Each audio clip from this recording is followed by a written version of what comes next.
সারা পৃথিবী জুড়েই ডায়াবেটিস এবং হাই ব্লাড প্রেশার বা রক্তচাপজনিত সমস্যায় ভোগা মানুষের সংখ্যা যেভাবে বৃদ্ধি পাচ্ছে, সেই একই হারে কিডনিজনিত অসুস্থতায় ভোগা মানুষের সংখ্যাও বৃদ্ধি পাচ্ছে। কিডনি আমাদের শরীরের অন্যতম গুরুত্বপূর্ণ একটি অঙ্গ, যার কাজ হলো শরীরে মূত্র উৎপাদন করা এবং দূষিত পদার্থগুলো মূত্রের মাধ্যমে শরীর থেকে বের করে দেওয়া। শুধুমাত্র তাই নয়, এটা ছাড়াও কিডনির আরও অনেক কাজ আছে, যেমন কিডনি রক্তে থাকা অনেক ধরনের ইলেকট্রোলাইট যেমন sodium, potassium, calcium, magnesium, phosphorus ইত্যাদির ভারসাম্য বজায় রাখে। কিডনি আমাদের হাড়ের বিভিন্ন মেটাবলিজম প্রক্রিয়াকে নিয়ন্ত্রিত করে। কিডনি আমাদের রক্তে থাকা হিমোগ্লোবিনের ভারসাম্য বা স্থিতিশীলতা বজায় রাখে। কিডনি আমাদের শরীরের রক্তচাপ সেটাকেও নিয়ন্ত্রণ করতে সাহায্য করে।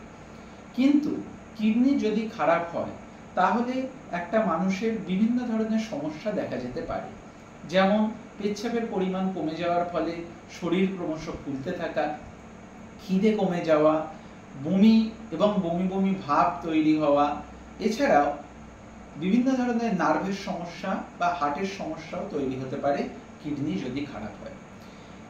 অথচ কিডনি যদি আমরা কিডনির পরীক্ষা অনেক আগেই করতে থাকি বা আমরা যদি একটা স্ক্রিনিং করতে পারি, তাহলে এই সমস্ত কমপ্লিকেশন আমরা প্রতিরোধ করতে পারি। সেই জন্য বছরে একটি নির্দিষ্ট সময়ের ব্যবধানে কিছু কিছু হাই রিস্ক পেশেন্টদের অবশ্যই উচিত কিডনির বিভিন্ন ধরনের রিপোর্টগুলো সম্পন্ন করা, যেমন sodium, potassium, urea, creatinine, spot urine, ACR, haemoglobin percentage, USG, KUB ইত্যাদির মাধ্যমে আমরা কিডনির বিভিন্ন অসুখ সমূহ অনেক আগে থেকেই জানতে পারি এবং আমরা সেই মতো ব্যবস্থা নিতে পারি। সবশেষে আমি একটা কথাই বলবো যে prevention is better than cure. কিডনিজনিত অসুখ সেটা একজন মানুষের জীবনে অনেকটাই বার্ডেন তৈরি করতে পারে। সেই জন্য সঠিক সময়ে যদি আমরা রোগের উপস্থিতি জানতে পারি, তাহলে তার কমপ্লিকেশন বা পরিণামকে আমরা অনেকটাই বাধা দিতে পারব। ধন্যবাদ।